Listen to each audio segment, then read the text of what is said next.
guys, it's Coach Gaglione here. This is another edition of our Training Through Pain series.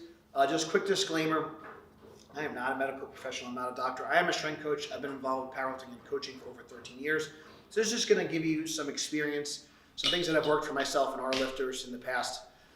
If you are dealing with some serious issues, we don't advise you train into pain. And we recommend you see a medical professional, a physical therapist, or PT in your area. A good resource for that is clinicalathlete.com. You can find a provider, get an assessment, and get helped out. So just moving on, so today we're going to talk about elbows. So the first thing is I would just get some sort of elbow sleeve. So these are just some old rebands. I like Mark Bell sells excellent sleeves for both elbows and knees. So besides the bench press, elbow sleeves are allowed in typically most federations for the squat and deadlift. And typically elbow pain, usually, not all the time, comes from low bar squatting with a straight bar. So I always wear elbow sleeves for every squat workout I do, number one. So get yourself a pair of elbow sleeves. That is something I know, even like someone like Jen Thompson, she's one of the top benchers of all time. One of the things that she has all her lifters, her kids, even if they're younger, they always wear elbow sleeves to squat. That's like non-negotiable for her, and that says a lot for her. She's like one of the top benchers in the world. One of the things that she recommends to keep her elbows healthy is that every single workout that she does squatting always wears elbow sleeves. So that's something that kind of just stuck in my head when she was here for our I Am Sisters clinic a few years back. And if you don't know who Jen Thompson is, that's your homework for today. So number one is definitely get yourself a good pair of elbow sleeves. Don't be a hero. Another tip, there's this pretty cool idea. You don't need to squat with a straight bar all the time. I know specificity is all the rage, but there are other barbells that you could use. Most notably, we really like what's called a safety squat bar. Besides the benefit of saving your kind of your elbows and your shoulders, it's also going to change the mechanics of the lift to make the bar a little bit harder. There's also other things. So the safety bar you would kind of hold out in front of you. It'd be a little bit higher the load would be placed a little bit higher in the body. It could potentially throw you forward, but it's going to save your elbows and your shoulders quite a bit. A giant cambered bar is also another option as well. It's going to be a little bit easier on the upper body. There's other things like what we call a buffalo bar. One of the more popular ones on the market is Chris Duffin's Duffalo bar. My only issue with the Duffalo bar for people that train, if you train at a gym like Gaglione Strength, the Duffalo bar is great because we could bring the hooks in and the bar will balance perfectly. If you are in a commercial gym or training out of a power rack, it does kind of it is a little bit cumbersome to set up and it will swing down on you. So that's just one thing to consider versus if you're kind of looking to purchase a Duffalo bar versus like a normal kind of buffalo or bull bar from like Westside Barbell, for example. So the Duffalo bar is going to have a slight camber to it, so it's going to be very, very specific. It's going to have a high transfer to the straight bar squat, but it's going to allow your arms to drop a little bit to allow your elbows and shoulders to be in a little bit better position. So this will go hand in hand with your shoulder health, but particularly elbows. The other thing that's kind of important to note when talking about elbow health and squatting is how you tension your upper back. So I want to talk about cueing a little bit, and I want to use the chest up cue for an example, which is a little outside the scope of this video, but just as an example, a common fall in the squat is folding forward. So a common cue might be chest up. The thing is that cue can go too far in the other way. So I don't want to be an excessive extension where my ribs are flaring. So is the chest up cue good or bad? It just depends. If the cue helps the lifter, if the cue gives the lifter the response, makes the adjustment that you want, then it's a great cue. So if I say chest up and I go to a neutral spine, then the cue is effective. If I say chest up and I go to a ribs flared position, an overextended position, then that's in a broken, and I'm past neutral, that's no good, and the cue did not work. So a cue that I've used in the past, and I use a lot, is kind of elbows forward. Okay, so if I have a lifter, for example, who's especially a bigger individual, who tends to fold forward and the elbows tend to kick back, that kind of elbows forward cue can be very effective. But if someone is really flexible and they have a lot of external rotation in the shoulders, for example, if I crank my elbows too far past my midline where my wrist is not stacked anymore. In general, my elbow position should match or be very similar to my torso position on the way down. I don't think I can even do it, but you'll see some lifters who are hypermobile, their elbows will be past where their torso position is. So you can imagine if my elbow stayed here, but then my torso was like way back.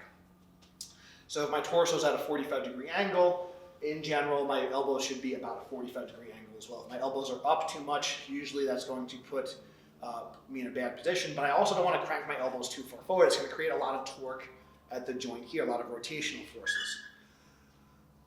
So a better cue, but they have to understand what we're doing. So I will still use a kind of elbows forward cue from time to time, but in general, a better cue or a better way to think about it is doing a lat pull down with the bar. So I'm trying to literally bend the bar over my back. So I'm not really kind of driving my elbows forward and putting a lot of pressure on my elbow. I'm just getting them to where they need to be. And if I can lock in my lats, my elbows should be able to follow my torso effectively. So how you tension your upper back is going to be a big consideration when we're talking about elbow health.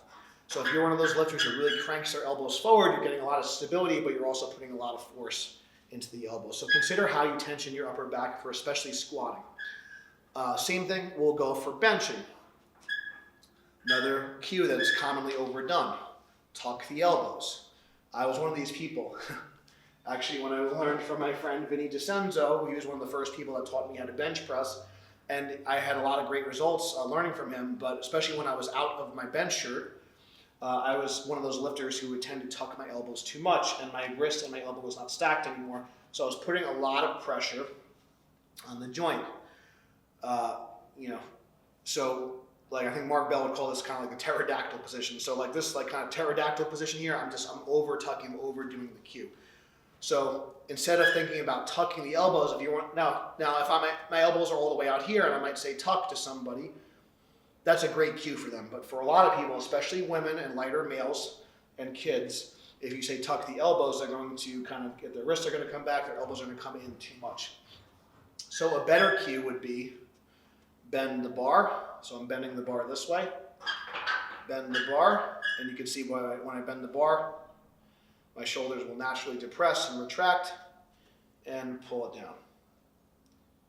So bend the bar, pull it down. So instead of tucking and over tucking, bend the bar, pull it down. Bend the bar, pull it down. So we try to keep those cues, and you can see how the cues can transfer over to the bench, the squat, and even the deadlift. When I deadlift, I'm going to bend the bar this way. So when it comes to elbow health, look at your elbow mechanics. Okay, are we putting a lot of rotational force into the elbow when we squat and when we bench? Typically, if you clean up how you squat and you're not squatting with a straight bar all the time, you will have a good amount of elbow health. So obviously mobility in your T-spine and your shoulders in general. So a good assessment, I would ideally want to do this on the floor, but just for the sake of the video, I'll do it standing. I would like to have my feet bent on the floor, so just for the sake of the video, I want to have my legs up, so my butt's going to be in contact with the floor. So I'm making sure I have enough external rotation. So if I can get my wrists and elbows flush to the floor while doing kind of a lat pull down motion, then usually that's a good indication that I have enough mobility to do a good low bar squat. If I can't, I'm going to need to bring the hooks in, and I'm going to need to grip it a lot wider. While I'm warming up, even though so typically my competition grip will be index finger on the ring. I like to warm up a little wider, and as my shoulders get a little bit more warm, I can bring the bar a little bit lower if I need to, and I can start to creep my hands in. So I don't always start, especially for bigger guys, I don't always recommend starting with your competition grip.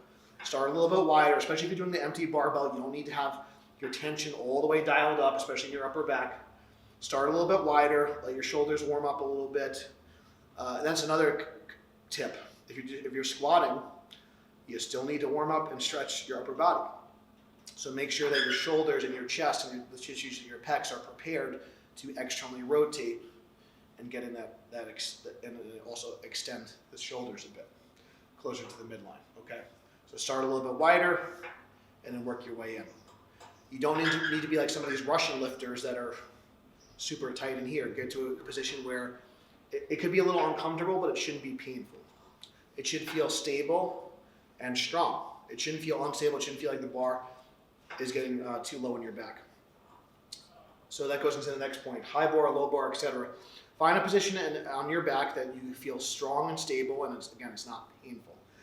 Just because low bar is all the rage doesn't mean you have to low bar squat. You may not have the mobility currently to get in a real true low bar position. So find a bar position that is going to allow you to be in a good position. And this goes hand in hand with shoulder health as well, besides elbow health. Okay, so that's going to be really important. Okay. So if for some reason you are lacking some external rotation, so like again, if I was lying, we could do some floor. We could do some wall slides. I like to do the floor slides, do these on the floor. So keep my wrists and elbows in line with the floor the whole time. So I'm just showing you, I like to do these on my back. I could do some soft tissue work for my pec. I could have a lacrosse ball here against a wall and work those positions. So I'm preparing for those positions to squat. Okay. If I need some T-spine mobility, I can come under the squat bar and I can pulse a little bit here. I'm keeping tension in my abs, I'm keeping tension in my glutes, so that way I'm getting more extension in my upper back. I could do this one also laying on a bench as well. This is the classic position to kind of do it. And I can kind of drop in here like on an actual bench itself. So any type of T-spine extension drill is going to be important to make sure I'm kind of prepared to get under the squat bar. We have enough mobility in our shoulders. We want enough external rotation. We want enough T-spine extension. And the other thing is just soft tissue work above and below the joint. So if you watched our wrist video, make sure the tissue in the forearms is kind of worked out so you can do some stuff there. The other thing would be looking at the bicep and the tricep. So I could use a barbell itself, I could use a pain ball, I could use the cross ball. And right here, my triceps are kind of sore. So this is a good way to get some relief.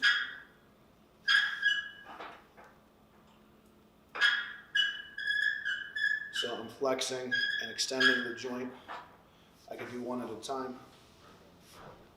And I'm just kind of finding how, I'm not going on the joint, I'm just going on the tissue itself.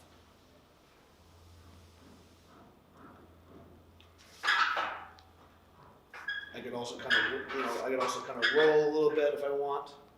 If I was using a roller and stuff. So the barbell is a good tool for that. I can actually kind of roll. So if I was doing like the bicep, I can kind of come here. This is more of a pin and stretch technique. I'm gonna do this on both sides. Donnie Thompson, he really likes, you can just use like a car buffer for your chest and your bicep as well. And that's going to kind of help open up I hate using some garbage words here, but you guys hopefully get the idea. Prepare the tissues in order to get in those positions for like the workout of the day. So should you ever wear elbow sleeves when you bench? I typically would advise against it just because you want to practice how you play, but if it allows you to get through your training, that's something to consider. For equipped benchers, I think there's less of a consequence. So like when I'm doing my raw work sometimes, when I'm going heavier, I will wear my sleeves before I get in my bencher because you're going to get some compression of the arm. But I always wear the elbow sleeves when I squat. I don't recommend, especially on your heavy days and your heavy training, I recommend training without the elbow sleeves because you don't want to get used to something that you're not going to be able to wear in competition. Same thing with like straps and the deadlift, same kind of idea. Like on your heavy singles, it doesn't really make sense, honestly, to use straps for heavy singles, in my opinion. I think if you're doing really heavy rep work, if you're doing AMRAP sets, if you're a strongman competitor and you're allowed to wear them in competition, it makes sense. But if you're doing like heavy singles and training, especially, you want to practice how you play. So elbows can be tricky. The other thing I would consider is just make sure you're doing some curls. We do a ton of extension in powerlifting, so make sure you're working your biceps in some fashion. Now, working your bicep doesn't mean this. So we want to get a full range of motion. So when we're working our biceps, we want to fully extend the arm and also get a little bit of, so one of the functions of the bicep is also shoulder flexion. So when we finish our reps, we're also going to come up a little bit as well. We don't need to do that all the time, but it's something to consider. One thing I really like to do as well, you can do this against a wall or like an incline bench, is doing an incline curl. This will really stretch, so I'm getting shoulder extension. So I'll do this against an incline bench or against the wall. I'm getting shoulder extension, and that's going to help stretch out my bicep a little bit more. So that's going to be really great for shoulder health. And then obviously, so that's like an incline curl you could do. Spider curl would be laying down. You could do this with a hinge position or lay it down across the bench. So I'm going to stretch my bicep, and then I'm going to get, so most of my tension is going to be here. So I can do a spider curl. So that's going to work the other end of the motion, and stretch, so it's going to stretch my arm this way. That's going to stretch my arm. An extension, so incline curl, and then also the spider curls, and this your traditional hammer curl. It'll get some blood in the forearm as well, and you can go a little bit heavier on those, which is always fun, right? Also good for a pump before you go out on Friday night, which is always good. So that's a little bonus tip that you didn't know you were going to get today. Just kidding, guys. But seriously, I hope the tips helped you. That's our elbows can be really tricky, so be patient with them. Especially if you're one of those guys that uses a straight bar all the time. You can actually learn something from some of the comms you get people on the West Side people. Like the variety is going to help, especially when it comes to your elbow health and squatting. You don't need to squat with a straight bar all the time. And if you really are against specialty bars, something like a bull bar or a Duffalo bar would be a good compromise from time to time as well. So you're still getting that specific training effect if you're really into that sort of thing. But just make sure you're not sacrificing specificity just for the sake of your joint health, because the more overuse, the more you're doing the same pattern over and over again, it's going to be higher risk. So higher frequency and higher specificity, it's going to transfer better, but it's also going to be higher risk over time. So it's something to consider, especially when it comes to the smaller joints especially. So that's our video on elbows. If you guys enjoyed the video, please share it. Please subscribe for future content. If you want to support the program, you guys can check the links below on how you can do that. Thank you so much for watching. Until next time, stay strong, and we'll see you soon.